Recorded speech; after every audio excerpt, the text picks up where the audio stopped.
নমস্কার বন্ধুরা, রকমারি রান্নাঘরে আরও তিনটা রেসিপিতে আপনাদের সবাইকে স্বাগত। এক বাটি ভাত আর একটা ফুলকপি আপনারা তো অনেকভাবে খেয়েছেন। একবার বলবো এইভাবে খেয়ে দেখুন, অনেক মজা করে খেতে পারবেন। এই এক বাটি ভাত আমাদের কিন্তু জীবনের অত্যন্ত প্রয়োজনীয় একটা খাবার, যেই খাবারটা আমাদের খুবই দরকার পড়ে, কিন্তু এক এক সময় এই খাবারটা আমাদের বাড়তি হয়ে যায়। আমরা বুঝতে পারি না ভাতটা কি করব। তখন সেই ভাতটা দিয়ে এত মজার মজার খাবারগুলো কিন্তু আপনারা খুব সহজে বানিয়ে নিতে পারেন। আর এই যে ফুলকপি, ফুলকপি তো আপনারা অনেকভাবে খেয়েছেন। একবার ভাত আর ফুলকপির এই দুর্দান্ত রেসিপিটা তৈরি করে খেয়ে দেখুন, দারুণ লাগবে খেতে। তো আমি আজকে তিনটা রেসিপি তৈরি করব, যেটা আমাদের দৈনন্দিন জীবনে সবসময় দরকার পড়ে। তো দেখুন, আমি প্রথমে ভাতটাকে মিক্সি জারে দিয়ে কোনো রকম জল না দিয়ে পেস্ট করে নিলাম। এই পেস্টটা যে একেবারে মিহি হতে হবে সেরকম কোনো দরকার নেই, হালকা দানা থাকলেও কোনো অসুবিধা নেই। তো একটা থালাতে আমি ভাতটাকে নিয়ে নিলাম, নিয়ে পরিমাণ মতো লবণটা দিলাম আর নিলাম আটা। যতটা আটা লাগে, এটার কোনো পরিমাপ নেই, আপনার যতটা আটা লাগে আপনি ততটা আটা দিয়ে এটাকে সুন্দর করে মেখে নেবেন। মাখাতে একটু অসুবিধা হয়, কিন্তু কোনো সমস্যা নেই, একটু ধৈর্য নিয়ে মাখালে দেখবেন খুব সুন্দর ডোটা কিন্তু তৈরি হয়ে যাবে। তো ডোটা তৈরি হয়ে গেলে আমি একটু তেল দিয়ে, মানে হাতে তেল নিয়ে উপর থেকে তেল মেখে এটাকে একটু রেস্টে রেখে দেবো, তাহলে খুব সুন্দর সফট হবে। এদিকে আমি পুর তৈরি করব। এই যে ফুলকপি দিয়ে যেহেতু করব, ফুলকপিটা একটু বেশি করে নিয়েছি, ছোট ছোট করে কেটে। আদা কুচি নিয়েছি, লঙ্কা কুচি নিয়েছি, আলু কুচি নিয়েছি, টমেটো কুচি নিয়েছি, ধনে পাতা কুচি নিয়েছি। ব্যাস, এইবার আমি পুরটা আগে তৈরি করব। এখানে আমি তেলটাও কিন্তু বেশি ব্যবহার করছি না, 1 থেকে 1.5 চামচ মতন সাদা তেল দিলাম, কালো জিরা ফোড়নে দিলাম, আর কাঁচা লঙ্কা কুচিটা দিয়ে দিলাম। দিয়ে হালকা হাতে একটু নেড়ে নেব। খুব সুন্দর একটা ফ্লেভার যখন বেরোবে, তখন আমি এখানে ফুলকপি আর আলুটাকে দিচ্ছি। তো বন্ধুরা, এখানে আমি নিরামিষভাবে তৈরি করছি বলে পেঁয়াজটা দিলাম না। আপনারা যদি আমিষে তৈরি করেন সেক্ষেত্রে এখানে কিন্তু ফোড়নে পেঁয়াজটা দিতে পারেন। পরিমাণ মতো লবণ আর হলুদটা দিয়ে গ্যাসটাকে মিডিয়াম টু লোতে করে রেখে এটাকে নেড়ে চেড়ে একটু ঢেকে সেদ্ধ হতে দেবো। তো দেখুন, একটু সেদ্ধ হয়ে গেছে আলু আর ফুলকপিটা। এইবার আমি এখানে বাকি উপকরণগুলো দিয়ে দিলাম, টমেটো, গাজর, আদা কুচি, ধনে পাতা কুচিটা এর মধ্যে দিয়ে দিলাম। দিয়ে এটাকে নেড়ে চেড়ে আমি এখানে মশলা হিসাবে শুধু মানে ব্যবহার করব ম্যাগি মশলাটা, আর কোনোটাই আমি দিচ্ছি না। তো এইবার ম্যাগি মশলাটা থেকে দিয়ে গ্যাসটাকে আবারও মিডিয়াম টু লোতে করে রেখে ঢেকে এটাকে মানে হতে দেবো, সেদ্ধ হতে দেবো, ভাজা হতে দেবো। এদিকে যে ডোটা ছিল ওটা আমি আরও একটু মেখে ছোট ছোট করে লেচি কেটে নিলাম। খুব সহজে তৈরি করার চেষ্টা করছি, যেহেতু তিনটা রেসিপি আমি তৈরি করব, আপনাদের খুবই ভালো লাগবে। আর যে খাবারটা আমাদের কিন্তু সত্যি সবসময় দরকার পড়ে।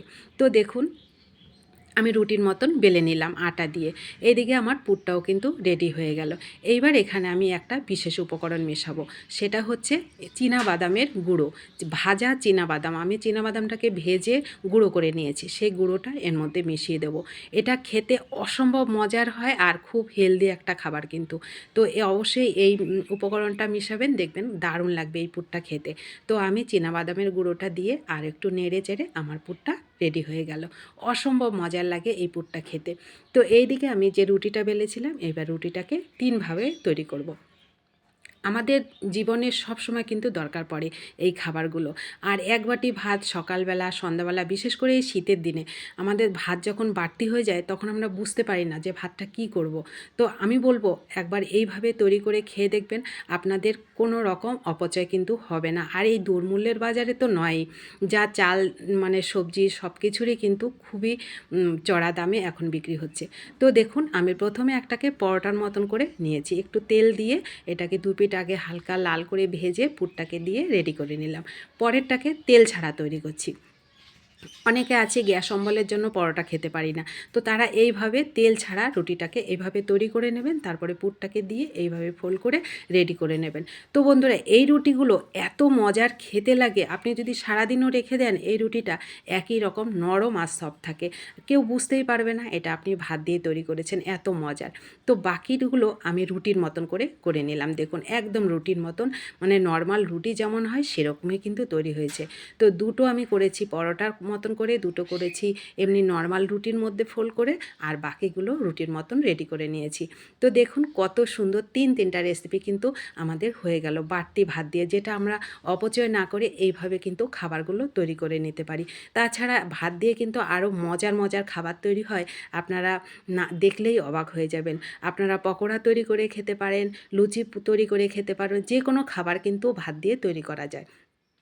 খেতে অসম্ভব মজার লাগে।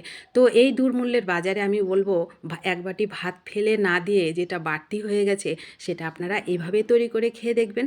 দেখবেন আপনাদের সংসারেও কোনো অপচয় হবে না, খাবারগুলোও খাওয়া হবে আর খেতে অত্যন্ত সুস্বাদু হবে। তো বন্ধুরা, এই ৩টা রেসিপি আপনাদের কাছে কেমন লাগলো অবশ্যই কিন্তু কমেন্ট করবেন। ভালো লাগলে অনেক অনেক শেয়ার করবেন। নতুন বন্ধু হলে চ্যানেলটা সাবস্ক্রাইব করে আমার পাশে থাকবেন। যারা পাশে আছেন তাদেরকে আমার অসংখ্য অসংখ্য ধন্যবাদ ও ভালোবাসা। এই রুটিগুলো কতটা নরম আর কতটা সফট যখন আপনারা বানাবেন তখনই বুঝতে পারবেন। সকালবেলা বানালে সারা দিন একই রকম নরম আর সফট থাকে, আর স্বাদেরও কিন্তু কোনো রকম হেরফের হয় না, আর কেউ তো বুঝতেই পারবে না। তো দেখা হবে আপনাদের সঙ্গে নতুন কোনো রেসিপিতে। ততক্ষণ অবশ্যই সকলে ভালো থাকবেন, সুস্থ থাকবেন আর অবশ্যই কমেন্ট করবেন। ভিডিওটিতে প্লিজ একটা লাইক করবেন। ধন্যবাদ।